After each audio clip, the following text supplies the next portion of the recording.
Isaiah 26 verse 4. Trust in Adonai forever, for the Lord Adonai is the rock of ages. The Lord Adonai is the rock of ages. See, I am a geologist. So this phrase, rock of ages, sends shivers down the spines of my textbooks in reverent fear of a truth these pages were not privileged enough to contain. Like, although the geological timescale spans from beginning to present, a period of 4.5 billion years, there exists a rock with no beginning and no end. To him, a day is as 1,000 and 1,000 a day, so 4.5 billion years could have easily been 4 days. Radiometric dating cannot tell you that. Even to call him a time traveler will not make sense because he exists in the past, the present, and the future at the same time, yet outside the confines of time. See, I am a confounded geologist. For this phrase, rock of ages, is as an earthquake immeasurable, even off the Richter scale to my rock classification table, because this rock cannot be classified. 1.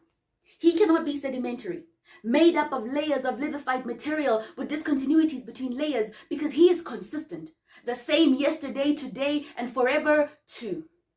He cannot be igneous, like granite, though solid and strong and made up mainly of 3 minerals, quartz, feldspar, and mica, just as he is 3 in 1, God the Father, the Son, and the Holy Spirit. But in him, there exists no triple junction where one begins and the other ends. He is omniscient, omnipresent, occupying all spaces at all times as 3 in 1, 3.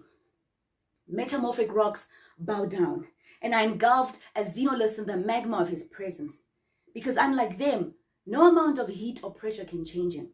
But instead, he is the consuming fire that melts rocks like butter, yet preserves 3 men in a furnace. He is the 4th man, the glue between sand grains and crystals that form continents and cratons. But he is not confined down to earth, for heaven is his throne and the earth is his footstool.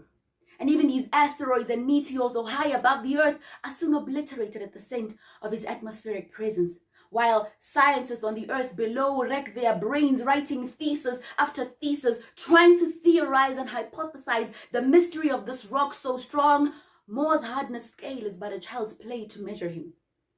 But he is the engineering geologist's best friend, because anything built upon this rock will stand for eternity. The hydrogeologist in me is inundated by this aquifer, body of rock from which springs rivers of living waters, whose composition the bio and geochemist cannot decipher, for it looks like water but has a composition like blood, while the geophysicists cannot measure the intensity of this magnetism that draws shepherds and wise men to a rock rocked to sleep in a manger, and later draws men with hearts like stone towards him. No amount of time can weather or erode him. No man can ignore him. You cannot bury him, for at his command, the stone rolls away and makes way for the King of glory. And even these rocks we call planets spin in orbit around the sun, as a metaphor for our gravity pull and dependence upon the sun, the stone the builders rejected, which has now become the chief cornerstone, whose spirit is more life-giving than the air we breathe, uncontainable in lungs beneath rib cages which burst open to let him in, not simply to contain him, but to be contained in him, as children who can cry, Abba, Father, when my heart is overwhelmed. Lead me to the rock that is higher than I, and I am just but a geologist who must admit that I can study this one rock for 3 years and I will only understand to a certain degree.